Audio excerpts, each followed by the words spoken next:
पुन्हा एकदा turning points या ऑनलाईन एज्युकेशन प्लॅटफॉर्मवर सर्वांचं हार्दिक स्वागत आहे. बघा, आपण सर्वजण पाहत आहोत जिओग्राफी. महाराष्ट्राचं म्हणून स्पेसिफिक नाही, परंतु आपण भूगोल या घटकांतर्गत महाराष्ट्र, भारत हे सगळं पॉईंट्स पाहत आहोत. PYQ ऑनलाईनवर स्वरूपात प्रश्न स्वरूप कसं असतं हे पाहत आहोत आपण. तर आजच्या व्हिडिओमध्ये म्हणजे काल आपला पार्ट हे झालेला आहे बऱ्यापैकी, कारण प्रश्न हे प्रिव्हियस इयरमध्ये जेवढे आले होते ह्या प्रवरा नदीपर्यंत झालेला आपला हा प्रश्न. महाराष्ट्रातील भंडारदरा धरण कोणत्या नदीवर बांधले आहे? तर प्रवरा नदीवर आहे. हे काल झालेलं आहे आपलं. तर आजच्या व्हिडिओमध्ये आपण हे इथून जे पुढचे प्रश्न असतील ते पाहू. बघा, खालीलपैकी कोणती नदी महाराष्ट्रातून वाहते आणि वैनगंगा नदीला मिळून महाकाय प्राणहिता नदी होते? तर वर्धा.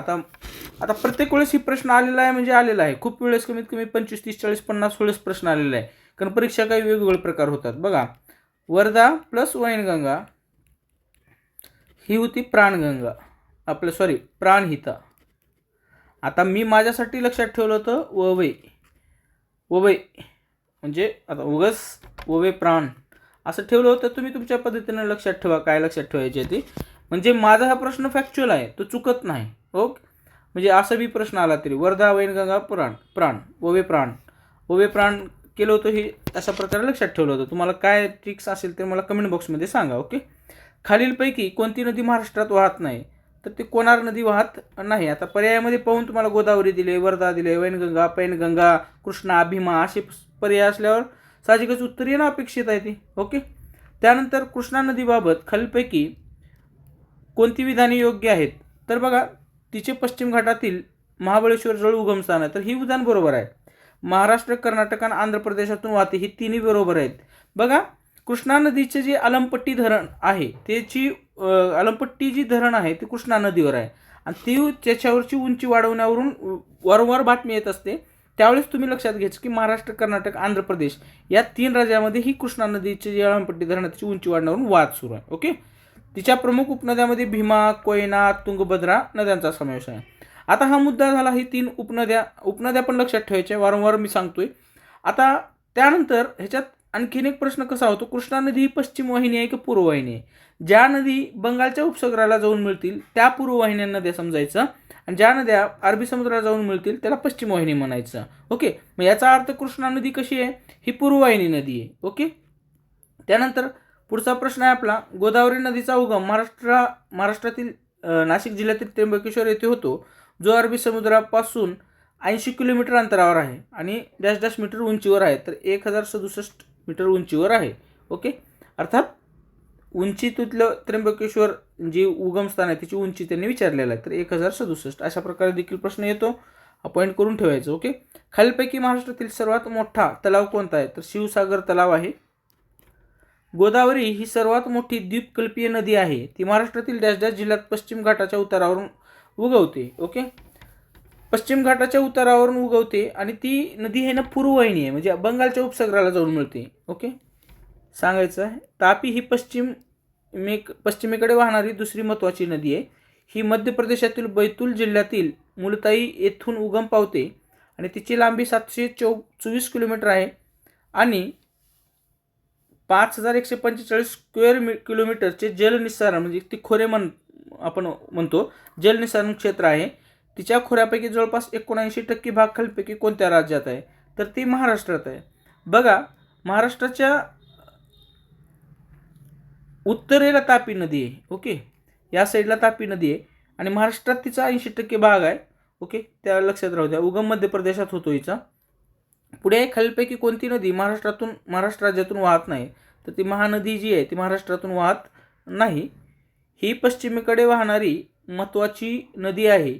ही मध्य प्रदेशातील बैतूल जिल्ह्यातील मुलताई येथून उगम पावते. ठीक आहे, ही तापी नदी आहे, रिपीट झालेला आहे. पुढे संपूर्ण गडचिरोली जिल्ह्याचा समावेश खालीलपैकी कोणत्या नदीच्या जलनिस्सारण खोऱ्यात येतो? म्हणजे जे नदीचं खोऱ्या आहे ते कोणत्या नदीच्या याच्यात येतं? तर गोदावरी नदीच्या येतं. महाराष्ट्राच्या पश्चिम घाटात उगम पावणारी कोणती नदी तिच्या खोऱ्यातील व्यापक सिंचनाला आणि शेतीला आधार देणारी राज्यातील सर्वात लांब आणि सर्वात मोठी नदी आहे? तर ती आहे गोदावरी. महाराष्ट्रातील पश्चिम घाटात उगम पावणारी कोणती नदी अजिंठ्याच्या पर्वतातून वाहते आणि गोदावरी नदीत विलीन होण्यापूर्वी प्रसिद्ध अजिंठा लेणी परिसराला वेटोळे घालत वाहते किंवा वाहते तर ते वाघोरा नदी आहे. त्यानंतर उगमापासून ते बंगालच्या उपसागराला येऊन मिळेपर्यंतच्या गोदावरीची एकूण लांबी म्हणजे उगम कुठं आहे गोदावरीचा? त्र्यंबकेश्वर म्हणजे महाराष्ट्रात, आणि तिथून डायरेक्ट बंगालच्या उपसागरा म्हणजे जिथं एंड होते तिथपर्यंतची एकूण लांबी आहे 1465 किलोमीटर. संपूर्ण भारतात 1465, तर महाराष्ट्रात किती? तर महाराष्ट्रात 668 किलोमीटर आहे. ओके. काही संदर्भ ग्रंथामध्ये त्याचं 732 किलोमीटर दिलेलं आहे, परंतु परीक्षेत ज्यावेळेस PYQ आलेलं त्यावेळेस हे उत्तर ग्राह्य धरलेलं आहे. ओके. चला त्यानंतर पुढचा प्रश्न आहे, महाराष्ट्रात किती नदी प्रणाली आहेत? तर महाराष्ट्रात एकूण नदी 6 प्रणाली आहेत. मनेर नदी खालीलपैकी कोणत्या नदीची उपनदी आहे? तर कृष्णा नदीची उपनदी आहे. खालीलपैकी कोणत्या नदीतून भांबवली वजराई धबधब्यातील पाणी येते? तर उरमोडी या नदीतून येते. महाराष्ट्रातील खानदेश प्रदेश हा कोणत्या नदीच्या खोऱ्यात आहे? तर तापी नदीच्या खोऱ्यात आहे. ओके. त्यानंतर मांजरा नदी आणि पूर्णा नदी या कोणत्या नदीच्या प्रमुख उपनद्या आहेत? तर त्या गोदावरी नदीच्या उपनद्या आहेत. प्रत्येकाच्या उपनद्या तुम्हाला लक्षात ठेवणं गरजेचं आहे. आता मांजरा नदी, ओके, ही म्हणजे गोदावरी नदीला कोणत्या बाजूने मिळते?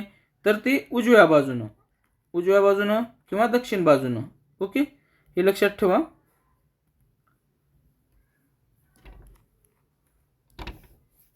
महाराष्ट्रातील पंचगंगा नदी ही खालीलपैकी कोणत्या नदीची प्रमुख उपनदी आहे? तर ती कृष्णा नदीची उपनदी आहे.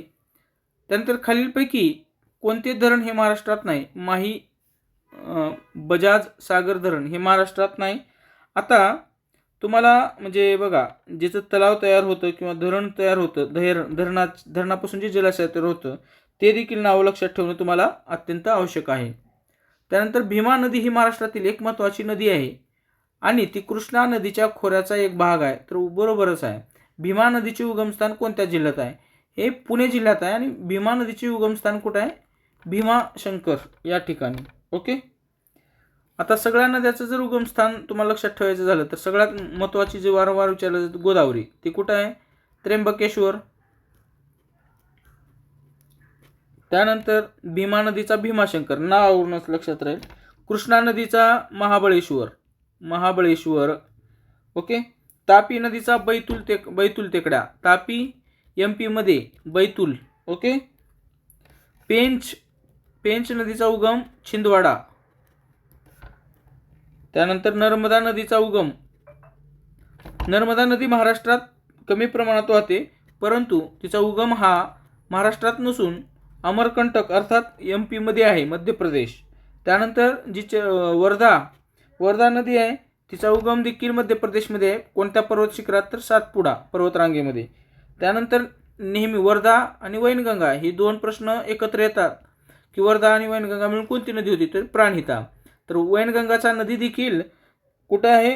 तर ती शिवनी टेकड्यामध्ये, आणि ते देखील सातपुडा पर्वतरांगेत अर्थात MP मध्ये. अशा प्रकारे वैनगंगा झालं.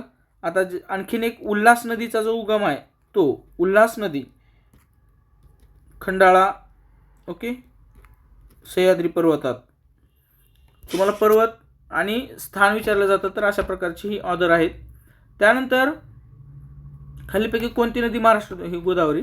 2023 मध्ये आता मी जे उगमस्थान सांगितलं त्यावरून तुम्हाला उत्तर आलं पाहिजे.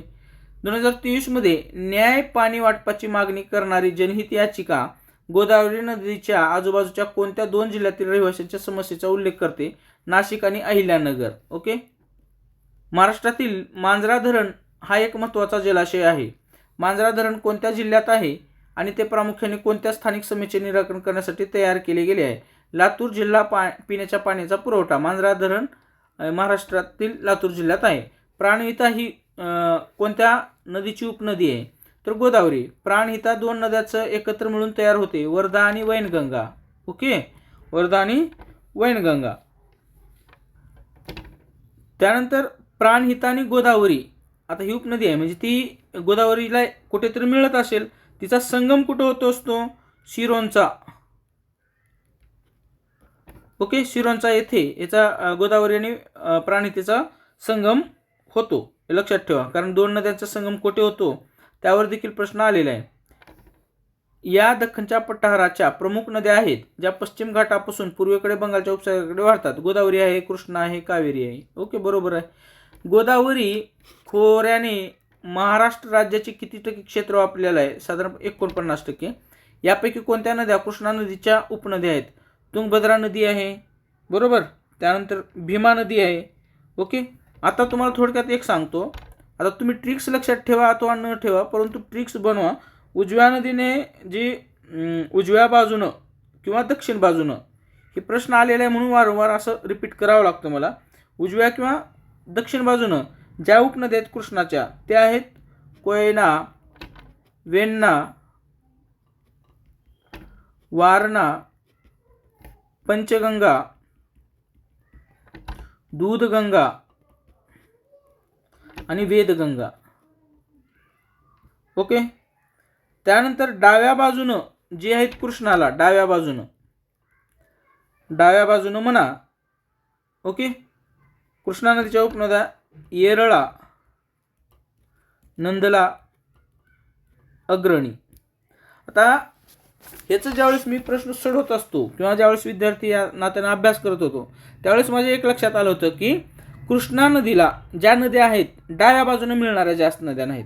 ओके, मग मी काय केलं होतं हे जी येरळा आहे, ओके, येरळा, नंदला आणि अग्रणी हे 3 नावं मात्र लक्षात ठेवलं होतं.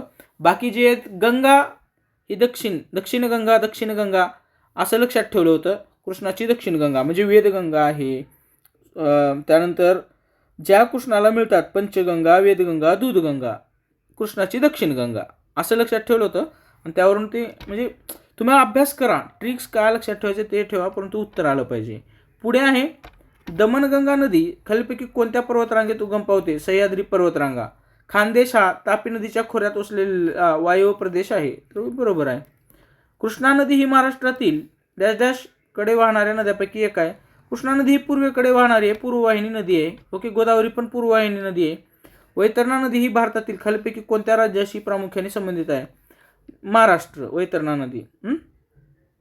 त्यानंतर गोदावरी नदीचे निस्सार क्षेत्र म्हणजे ते खोरे किती चौरस किलोमीटर आहे? तर 3,12,812 चौरस किलोमीटर आहे. आता आपण बघा हे सर्व पाहिलेलं आहे. तर आता या अनुषंगाने आपलं आजच्या व्हिडिओमध्ये खूप मोठं होणार आहे कारण नदी प्रणालीवर प्रश्न खूप आहेत. तर आपण या व्हिडिओमध्ये थांबूया. बाकीचे पुढचे जे प्रश्न आहेत ते आपण उद्याच्या व्हिडिओमध्ये कव्हर करूया. ओके, व्हिडिओ आला तर नक्की शेअर करा, सबस्क्राईब करायला विसरू नका. Thanks for watching this video.